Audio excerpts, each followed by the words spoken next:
HIV होने से सब लोगों को ये लगता है अब तो ये डेथ सेंटेंस है। HIV हो गया तो इसका मतलब अब इसका इलाज नहीं है, अब तो डेथ होनी है। होता क्या है, कई सालों तक वो लोग टेस्ट कराते रहते हैं just because of phobia. As per you 90 days के बाद ये कंफर्म हो जाता है कि HIV है या नहीं है। तो 90 डेज तक अगर कोई भी टेस्ट नेगेटिव है तो हम उसको रिपीट करते हैं जब तक 90 डेज पूरे ना हो जाए, and that is what is window period of HIV। अगर किसी को HIV पॉजिटिव डिटेक्ट हुआ है, उसका फर्स्ट स्टेप क्या होना चाहिए इंसान का? आज से बहुत सालों पहले क्या होता था, CD4 काउंट के हिसाब से डिसाइड किया जाता था कब उसका इलाज होगा, बट अभी जो रूल कहता है इमीडिएटली डे 1 आपको HIV ट्रीटमेंट शुरू कर देना होता है। अपॉर्चुनिस्टिक इन्फेक्शन से वो इतने हावी हो जाएंगे कि तब जाके आपको पता चलेगा अब मैं बीमार हूँ, तब जाके वो लोग हॉस्पिटल पहुंचेंगे फिर टेस्ट कराएंगे, जबकि ऐसा नहीं होना चाहिए।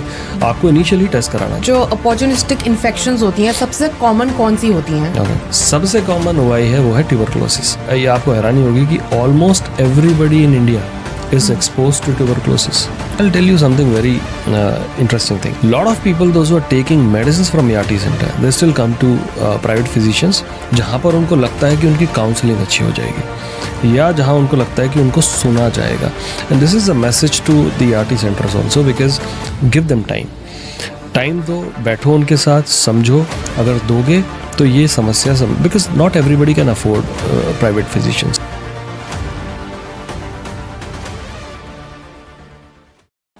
Hello and welcome to a show. आज हमारे साथ हैं डॉक्टर अमित, जो है senior consultant and infectious diseases specialist. Dr. Amit is certified from top institutions like RCB London and LSTM UK. Welcome doctor Amit. Thank you.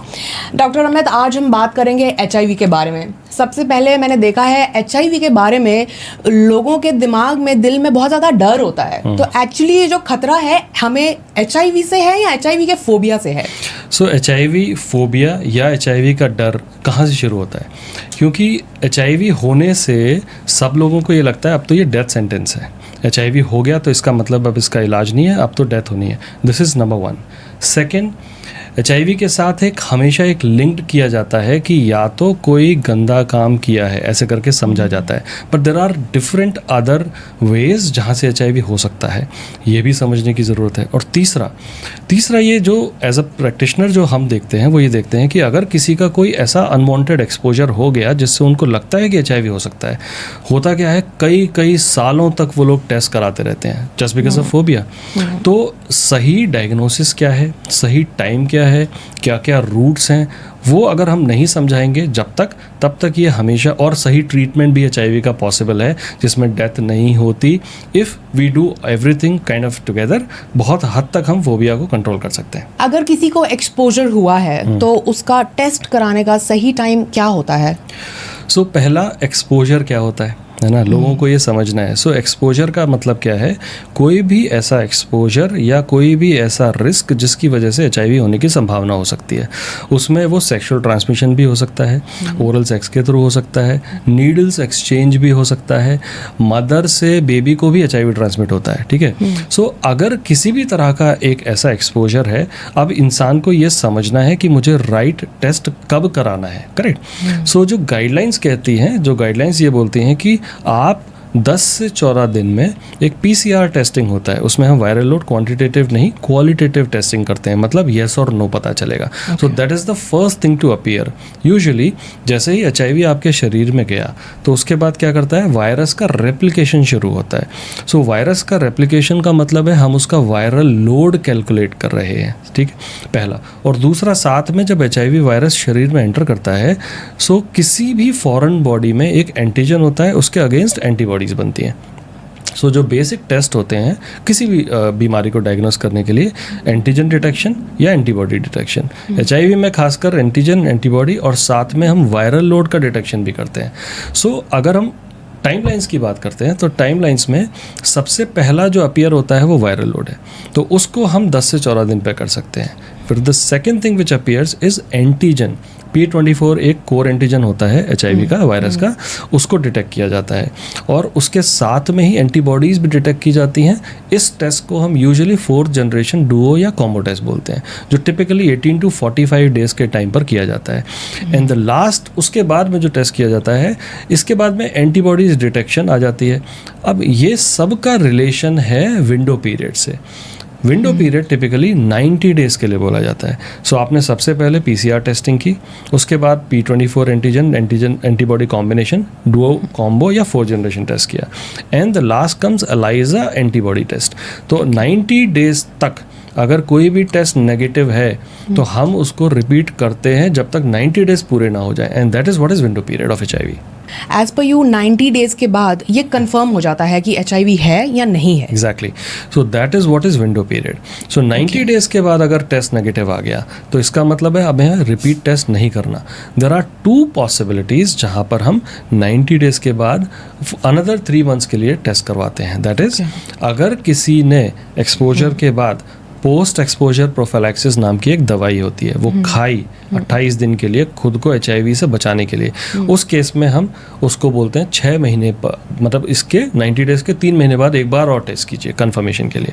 And second condition, अगर कोई भी immuno compromise situation है, कि उसमें मतलब क्या होता है इसका, कि अगर हम पैप दे रहे हैं किसी को या हम बोल रहे हैं इम्यूनो कॉम्प्रोमाइज सिचुएशन है, इसका मतलब क्या है, शरीर में जो एंटीबॉडीज़ बन रही हैं वो थोड़ी सी डिले हो गई, ठीक है, इसको हम बोलते हैं डिलेड सीरो कन्वर्जन। तो जिस भी कंडीशन में हमें डिलेड सीरो कन्वर्जन लगता है, उस केस में हम 6 महीने टोटल एक्सपोजर से 6 महीने बाद टेस्ट करा लेते हैं। And if that is negative, उसके बाद दोबारा कभी टेस्ट नहीं करना। लोग 6-6 साल तक टेस्ट कराते रहते हैं। That is not what we should do. तो टोटल मिला के कितने टेस्ट करना ज़रूरी होता है? सो अगर 90 डेज़ के बाद कोई कर रहा है तो एक टेस्ट से ही कंफर्म हो जाएगा। अच्छा। अगर उसने पैप नहीं ली है या इम्यूनो कॉम्प्रोमाइज सिचुएशन नहीं है, अगर इन दोनों में से कुछ है तो 6 महीने के बाद एक टेस्ट कराना है। सिर्फ 500 रुपये का मुश्किल से किसी भी लैब में टेस्ट हो जाता है। HIV, ELISA एंटीबॉडीज डिटेक्ट करनी है, ख़त्म, उसके अलावा कुछ नहीं करना। डॉक्टर, HIV से बचने का कोई प्रॉपर वैक्सीनेशन या सॉलिड सोल्यूशन है? ओके, सो HIV से बचने के लिए सबसे पहला होता है जिसको हम बोलते हैं प्री एक्सपोजर प्रोफिलैक्सिस। सो अगर किसके लिए है ये, अगर कोई भी एट रिस्क है, so for example sex workers, मान लीजिए कि कोई ऐसे पॉपुलेशन ग्रुप्स हैं जहाँ पर हमें लगता है कि उनके HIV होने की संभावना ज़्यादा है, या नीडल एक्सचेंज करने वाले लोग हैं, या अगर आप किसी भी कारणवश, let's say, so we are not judging anyone, but अगर कोई स्पा विजिट कर रहा है या किसी ऐसी जगह पे विजिट कर रहा है जहाँ उनको लगता है कि HIV खतरा हो सकता है, उन लोगों के लिए there is a medicine called as pre exposure prophylaxis. तो pre exposure prophylaxis by default क्या है, एक्सपोजर होने से पहले आप ले सकते हैं। अगर आप पहले लेते हैं तो आपके HIV होने की जो संभावना है वो कम हो जाती है। Now in the country right now we have oral medications, and you must have heard about lenacapavir, जो HIV वैक्सीन के नाम से भी लोग उसे बोलने लग गए हैं, but this is not HIV vaccine. ये भी प्री एक्सपोजर प्रोफिलैक्सिस है, इंजेक्टेबल फॉर्म में आती है। अगर आप साल में 2 बार लेते हैं तो रिसर्च सेज कि उसका 0 HIV इंसिडेंस अभी तक मिला। It's a wonderful medicine which is going to come this year hopefully in India. तो अगर ये आप साल में 2 बार ले लेते हैं, so you do not gate HIV। That is what is pre exposure prophylaxis. एक तरीके की प्रिवेंशन है ये। एग्जैक्टली, जैसे हम वैक्सीन लगाते हैं तो एक तरह से ये भी है pre exposure prophylaxis. So that's number 1। Second, regular STI screening. और रेगुलर STI स्क्रीनिंग का ड्यूरेशन क्या होनी चाहिए, that is again on the basis of window period. तो विंडो पीरियड के हिसाब से, क्योंकि विंडो पीरियड 90 डेज़ होता है, तो हम बोलते हैं हर 3 महीने में, अगर आप एट रिस्क हैं, हर 3 महीने में अपना टेस्ट कराइए। सो अगर आप अर्ली आइडेंटिफिकेशन करते हैं तो आप जल्दी इलाज कर सकते हैं। So this is also a prevention, no, क्योंकि राइट टाइम पर ट्रीटमेंट शुरू करना is also a preventive measure for the community. तो ट्रीटमेंट एज प्रिवेंशन करके भी एक प्रोसीजर होता है जो हम करते हैं। सर, प्री एक्सपोजर के कोई साइड इफ़ेक्ट्स होते हैं? सो प्री एक्सपोजर प्रोफिलैक्सिस दवाई है, कोई भी दवाई लोगे वो आपके लिवर किडनी में थोड़ा बहुत फ़र्क डालेगी। इसीलिए जब भी हम प्री एक्सपोजर प्रोफिलैक्सिस किसी को देते हैं, हम उसके बेसिक एक इन्वेस्टिगेशन पहले करते हैं, और जब वो प्री एक्सपोजर प्रोफिलैक्सिस पे अगर लगातार कोई चल रहा है तो उसकी रेगुलर इन्वेस्टिगेशंस की जाती हैं just to check the side effects. Sir, HIV से बचने के लिए कोई वैक्सीनेशन या सॉलिड क्योर कोई है? HIV से बचने के लिए एक दवाई होती है जिसको हम बोलते हैं प्री एक्सपोजर प्रोफिलैक्सिस। अभी जो देश में अवेलेबल है वो ओरल टैबलेट्स के फॉर्मेट में है। अभी जो आने वाला है वो लेनाकापाविर नाम से है, जो इंजेक्टेबल फॉर्म में होता है। सो अगर सही टाइम पर अगर ये मेडिसिन ली जाए, रेगुलर टेस्टिंग भी कराई जाती है ताकि साइड इफ़ेक्ट ना हो, तो अगर सही टाइम पर ये मेडिसिन ली जाए तो बहुत हद तक ये हाईली एफिकेशियस है और आपको HIV होने से बचा सकती है। बट रिमेंबर, प्रेप कभी भी HIV को बचाती है, STIs को नहीं बचाती। ठीक है सर, HIV और STI के बीच में थोड़ा सा क्लैरिटी डिफरेंस।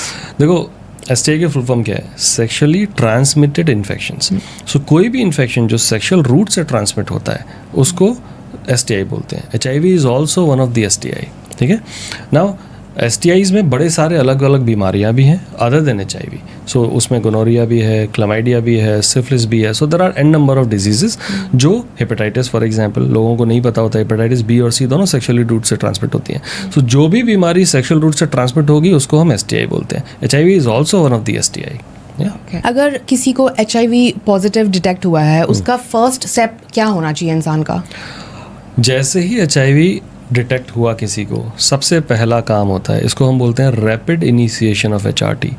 आज से बहुत सालों पहले क्या होता था कि कुछ वेट किया जाता था। CD4 काउंट, मैं बताऊँ CD4 काउंट क्या होते हैं? CD4 काउंट के हिसाब से डिसाइड किया जाता था कब उसका इलाज होगा। बट अभी जो रूल कहता है इमीडिएटली Day 1 आपको HIV ट्रीटमेंट शुरू कर देना होता है। That's very important. There are only 2 और 3 कंडीशन जहाँ पर हम इमीडिएटली HIV का ट्रीटमेंट नहीं शुरू करते हैं। वो क्या है?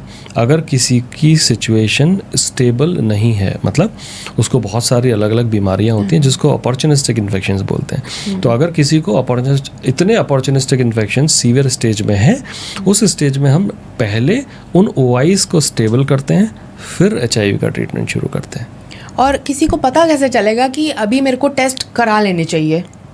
कोई सिम्टम्स, कोई साइन? ओके, देखिए HIV के साथ एक ये प्रॉब्लम है कि कुछ केसेस में 5 से 10 साल तक लग जाते हैं फ्रैंक सिम्टम्स आने में। ठीक है। सो अभी समझते हैं कि अगर मान लीजिए आपको एक्सपोजर हुआ और आपने टेस्ट नहीं कराया, कैसे पता चलेगा? तो अर्ली स्टेज जो होती है, जो जनरली 1 से 2 महीने में आती है, उस स्टेज में यूजुअली वायरल फीवर की तरह सिम्टम्स होते हैं। फीवर आ सकता है, रैशेस हो सकते हैं, लिम्फ नोड्स की स्वेलिंग हो सकती है। So there are very basic, जो डिफ्रेंशिएट करना बड़ा मुश्किल होता है। कैसे करेंगे डिफ्रेंशिएट? अगर किसी की हिस्ट्री है, एट रिस्क पॉपुलेशन, या कोई ऐसी हिस्ट्री है जिससे आपको लगता है HIV हो सकता है और उसके बाद ये सिम्टम आए, तो इसका मतलब हमें जल्दी से टेस्ट करा लेना चाहिए। मान लीजिए किसी ने टेस्ट नहीं कराया, अब क्या होगा? वो इनिशियल जो स्टेज थी वो चली गई। उसके बाद कुछ लोगों में it can take number of years to have frank symptoms. उसमें क्या होता है? मेनिंजाइटिस, दिमागी बुखार हो सकता है, सीवियर निमोनिया हो सकता है, ट्यूबरक्लोसिस हो सकता है। सो ये जो बड़ी वाली बीमारियां होती हैं, ये सारे क्या हैं? ये अपॉर्चुनिस्टिक इन्फेक्शंस हैं। मतलब कि आपके शरीर में यूजुअली इम्यूनिटी की कुछ सेल्स होती हैं जिसको हम बोलते हैं CD4 sales. CD4 cell, CD8 sales होती है जो किसी भी तरह की फॉरेन बॉडी से लड़ती है। तो जब HIV की एंट्री हुई तो CD4 CD8 सेल्स ने लड़ना शुरू किया। तो कुछ टाइम बाद होता क्या है कि जब वो CD4 सेल्स आपकी कम होने लग जाएंगी, तो जो बाकी के अपॉर्चुनिस्टिक इन्फेक्शन है वो इतने हावी हो जाएंगे कि तब जाके आपको पता चलेगा अब मैं बीमार हूँ, तब जाके वो लोग हॉस्पिटल पहुँचेंगे, फिर टेस्ट कराएंगे। जबकि ऐसा नहीं होना चाहिए, आपको इनिशियली टेस्ट कराना चाहिए। अब ये जो CD4 सेल्स हैं ये आपकी इम्यूनिटी डिसाइड करती हैं। तो जब ये CD4 सेल्स काफ़ी कम हो जाती हैं, लगभग 200 से अगर वो कम और हो जाएं, तो बहुत सारे अपॉर्चुनिस्टिक इन्फेक्शन शरीर में आने लग जाते हैं। सो ये जो HIV है, HIV इज़ अ वायरस। अब ये HIV वायरस समझ लीजिए किसी के शरीर में आया, CD4 सेल्स लगातार कम होती चली गई। जब वो कम होती चली गई तो OIs आने लग गए। जब ये बहुत सारे OIs आ गए और CD4 सेल्स 200 से नीचे पहुंच गई, उस स्टेज में हम इसको बोलते हैं अब इसको एड्स हो गया। तो आपने कई बार सुना होगा कि HIV है और एड्स है, इसमें फ़र्क क्या है? यही है फ़र्क। HIV इज़ अ वायरस, मतलब इन्फेक्शन हो गया। अब उसके बाद शरीर में आया, उसने अपना काम शुरू किया और उसके बाद एक ऐसी स्टेज आई जहाँ पर बहुत सारे अपॉर्चुनिस्टिक इन्फेक्शंस हो गए और CD4 सेल्स बहुत कम हो गई। उस स्टेज को हम बोलते हैं AIDS, which is acquired immuno deficiency syndrome. मतलब इम्यून डेफिशिएंसी हो गई, सिंड्रोम का मतलब होता है बहुत सारी बीमारियों का गुच्छा। तो ये मिलके एड्स बन गया। So HIV turning into AIDS is this progression which can take number of years. So हमें क्या करना है कि अगर किसी को भी एक्सपोजर है या लगता है एट रिस्क है, टेस्ट कराओ। Testing is the best way to diagnose it early.